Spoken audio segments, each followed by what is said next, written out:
केंद्रीय मंत्री चिराग पासवान ने एशिया अस्पताल के निदेशक सुरभि राज की गोली मारकर हत्या किए जाने पर बयान दिया। ये एक चिंता का विषय है और अगर ऐसी एक भी घटना घटती है तो वे सरकार को सवालों के घेरे में खड़ा करती है। हाल ही के दिनों में अनुसूचित जाति के लोगों की, खासकर पासवान समाज के लोगों की चुन चुनकर हत्या की गई है। शहरी इलाकों में भी अपराध बढ़ा है। ये यकीनन सरकार के लिए चिंता का विषय है। मुझे लगता है कि इसके पीछे राजनीतिक दृष्टि भी है। ये चिंता की बात है और अगर एक भी ऐसी घटना घटती है तो वो जरूर सरकार को सवालों के घेरे में खड़ा करती है।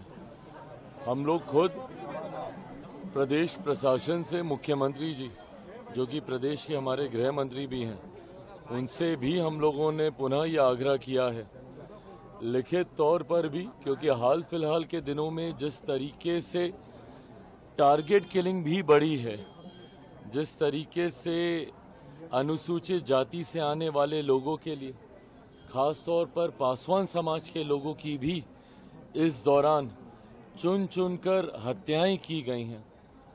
उसके अलावा भी शहरी इलाकों में ये चिंता की बात है और अगर एक भी ऐसी घटना घटती है तो वो जरूर सरकार को सवालों के घेरे में खड़ा करती है।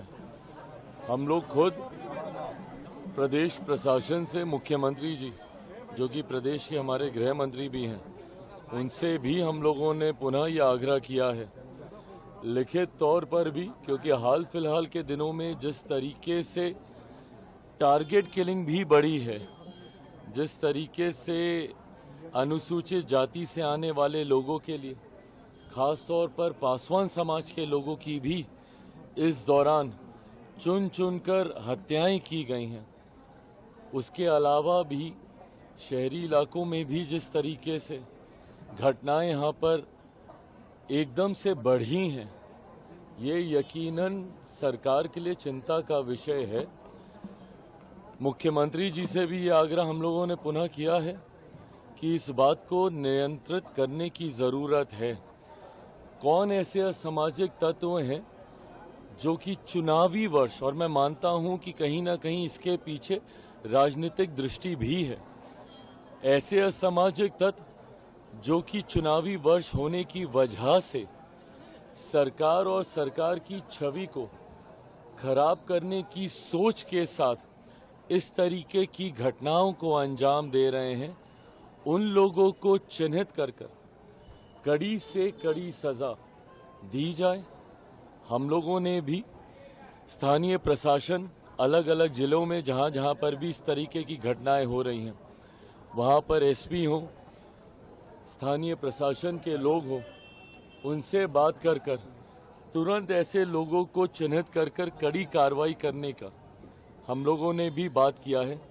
उम्मीद करते हैं मुख्यमंत्री भी इस बात को लेकर गंभीर हैं, चिंतित हैं। जिस तरीके से ये घटनाएं बढ़ी हैं, उम्मीद हम लोग जरूर करते हैं कि भविष्य में कम से कम ये घटनाएं नियंत्रित होंगी। मामले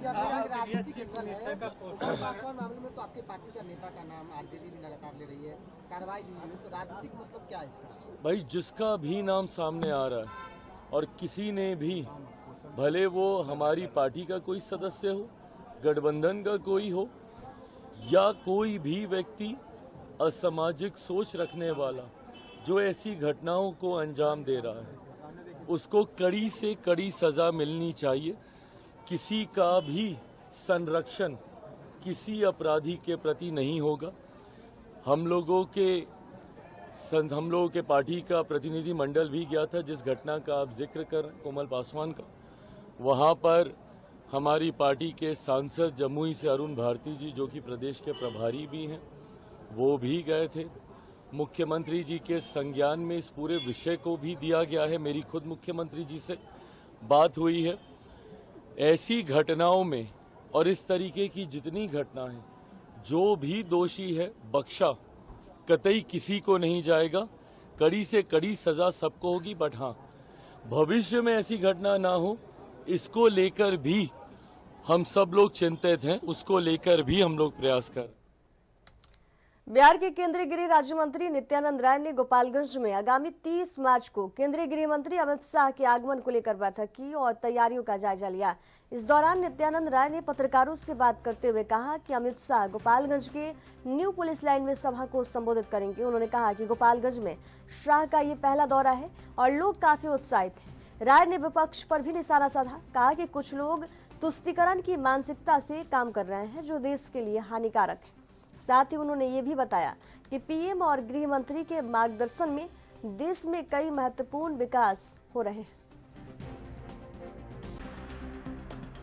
30 मार्च को गोपालगंज में माननीय गृह मंत्री श्री अमित शाह जी की एक विशाल सभा होगी, जिसका स्थान हमारे जिला अध्यक्ष जी घोषणा किए और समय कि 30 मार्च को न्यू पुलिस लाइन के मैदान जो NH 27 और माता मंदिर यानी थाबे मंदिर बाईपास के जहां मिलाव है, यानी न्यू पुलिस लाइन के मैदान में सभा दिन के 11 बजे होगी, जिसमें माननीय गृह मंत्री जी आएंगे। गोपालगंज की यह सभा है। कुछ आसपास जो गोपालगंज के जिले से लगते हुए कुछ अन्य कुछ ही विधानसभा के वहाँ के माननीय विधायक और जहाँ हमारे विधायक नहीं है वहाँ के हमारे पार्टी के नेताओं ने प्रदेश अध्यक्ष जी से आग्रह किया था कि हम लोगों को भी उस कार्यक्रम में आने का परमिशन मिले। तो ऐसे कुछ विधानसभा जो कुछ जिले, कुछ 2-4 जिले के ही कुछ विधानसभा जो बिल्कुल ऐसा विधानसभा है जो बिल्कुल पास का है, वैसे विधानसभा को भी यहाँ आमंत्रित किया गया है। पहली बार आ रहे हैं हमारे माननीय गृह मंत्री श्री अमित शाह जी। उस घोषणा के बाद जब उन्होंने कहा था कि राम के मंदिर का निर्माण माननीय प्रधानमंत्री जी के नेतृत्व में, मार्गदर्शन में। बिहार के पूर्णिया में एनडीए कार्यकर्ताओं का सम्मेलन हुआ, जिसमें बीजेपी, लोजपा और हिंदुस्तानी अवामी मोर्चा, जदयू और राष्ट्रीय लोक मोर्चा के नेताओं ने भाग लिया। आगामी विधानसभा चुनाव में मुख्यमंत्री नीतीश कुमार के नेतृत्व में 2025 में 225 सीट जीतने का दावा किया गया। बीजेपी प्रदेश अध्यक्ष दिलीप जायसवाल ने पप्पू यादव पर हमला करते हुए कहा कि एनडीए कार्यकर्ताओं पर किसी ने आंख उठाई तो वे सलामत नहीं रहेगा। सभी नेताओं ने बिहार में फिर से एनडीए की सरकार बनाने का संकल्प लिया है।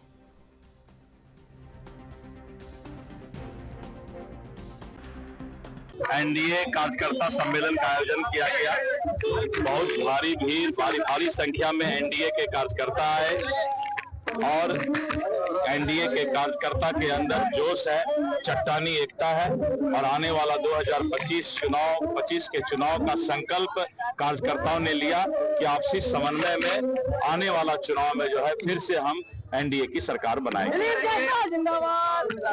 मुस्लिम 7 संगठनों ने आज मुख्यमंत्री नीतीश कुमार के इफ्तार पार्टी का बहिष्कार करने। देखिए, ये इस देश में जो है इस तरह का बहिष्कार नहीं चलता है। यहाँ सब गंगा जमुनी संबंध से रहते हैं, सबका आपस में प्यार है और प्रधानमंत्री जी बोलते हैं कि इस देश के 140 करोड़ जो हिंदू, मुस्लिम, सिख, ईसाई हैं, सभी इस परिवार के सदस्य हैं और सबका साथ सबका विकास है। मैसेज ये है कि पांचों जो घटक दल हैं एनडीए के, ये हम लोग 15 जनवरी से चंपारण से शुरू किए और मैसेज इतना है, चुनाव अभी मान लीजिए आ गया है, चुनावी वर्ष समय से पहले अब एनडीए के बैनर तले पांचों दल के कार्यकर्ता एक जगह बैठक करें और एनडीए की ताकत बना करके आगामी विधानसभा चुनाव लड़ने की योजना है।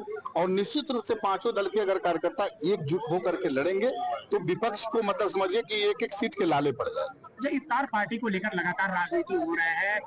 कल तेजस्वी भी यहाँ पे आए हुए थे, पप्पू यादव ने भी इफ्तार पार्टी किया और आज मुख्यमंत्री नीतीश कुमार का इफ्तार पार्टी है, लेकिन उसका मुस्लिम संगठनों ने विरोध करने का फैसला लिया है। देखिए, दुर्भाग्य है, मैं तो ये कहूंगा, ये हमारी गंगा जमुनी तहजीब रही है। अनादिकाल से एक दूसरे के हम लोग पर्व त्योहार में जाते आ रहे हैं, लेकिन निश्चित रूप से इस तरह का जो फतवा जारी हुआ है मैं समझ से परे है और ये दुर्भाग्यपूर्ण भी है। यहाँ तो पहले से हम लोग बहुत सैकड़ों साल पहले आप देख लीजिए उनके यहाँ पर्व में हम जाते हैं, हमारे यहाँ हो जाते हैं। ये गंगा जमुनी तहजीब ये तो हिंदुस्तानी की हिंदुस्तान की अपनी संस्कृति रही है। निश्चित रूप से इसको और बढ़ावा दे रहे हैं ऐसे तत्व लोग। मैं इसका मतलब समझिए कि निंदा ही एक तरह से कह रहे हैं। क्या इंडिया गठबंधन के साथ मुस्लिम वोटर शिफ्ट हो रहे हैं क्या? अच्छा एक चीज बताइए, अनेक उदाहरण है, घंटे 2 घंटे लग जाएंगे, इतना काम माननीय मुख्यमंत्री जी ने और एनडीए की सरकार ने किया है।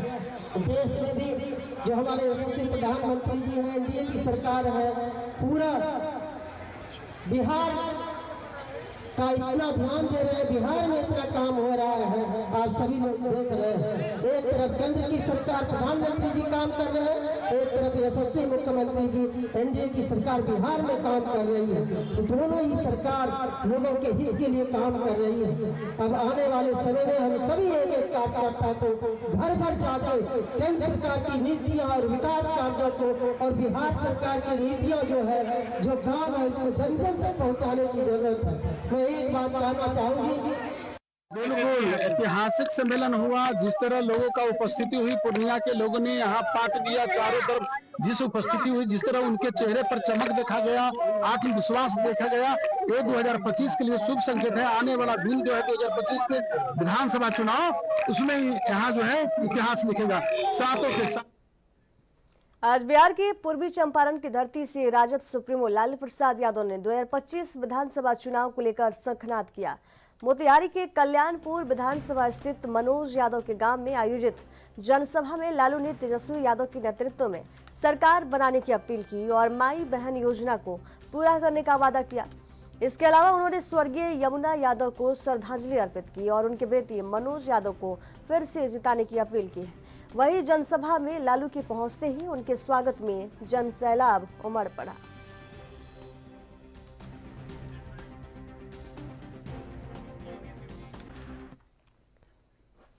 बिहार के बक्सर सांसद सुधाकर सिंह ने कैमूर में मीडिया से बातचीत करते हुए कहा कि बेगूसराय में स्थापित मक्का अनुसंधान केंद्र को सरकार हटाने की कोशिश कर रही है।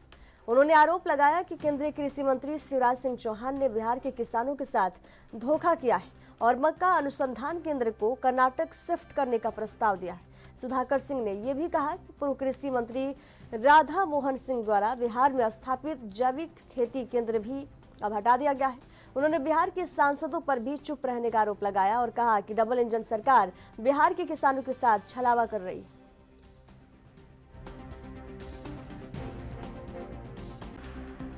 प्रस्ताव पर चर्चा के दौरान देश के कृषि मंत्री शिवराज सिंह चौहान के द्वारा बिहार के बारे में जिस तरह से उन्होंने गैर जिम्मेदाराना बयान दिया, बिहार के साथ धोखा देने का जो काम किया, उसकी बारे में हम चर्चा आपसे करना चाहते हैं। बिहार के मक्का अनुसंधान केंद्र बेगूसराय के बारे में मैं पहले साक्ष्य के तौर पे सभी लोग को बता दूं, उसके बारे में विस्तार से बात करेंगे।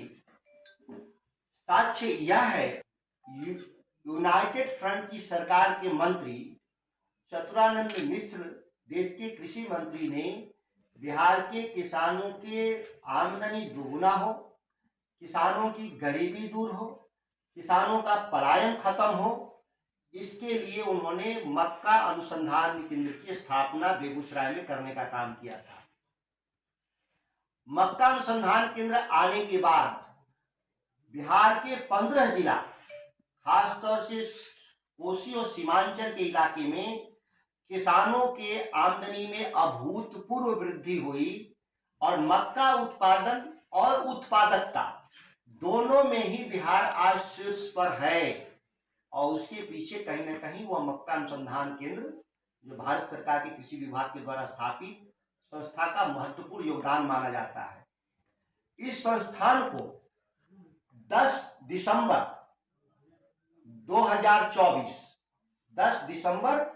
2024 को पार्लियामेंट के एक सवाल के जवाब में भारत सरकार के कृषि मंत्री ने कहा कि बेगूसराय से मक्का अनुसंधान केंद्र शिमोगा ले जाए। कांग्रेस नेता पवन खेड़ा ने बिहार के मुख्यमंत्री नीतीश कुमार के मानसिक स्वास्थ्य से जुड़े मुद्दे पर कहा कि ये चिंता का विषय है। मुख्यमंत्री के स्वास्थ्य को लेकर हम चिंतित हैं, लेकिन हमारी चिंता बिहार के लिए अधिक है। इस तरह के नेतृत्व यदि बिहार के पास है तो बिहार कितना महफूज होगा या उसके हित कितने सुरक्षित रह सकते हैं।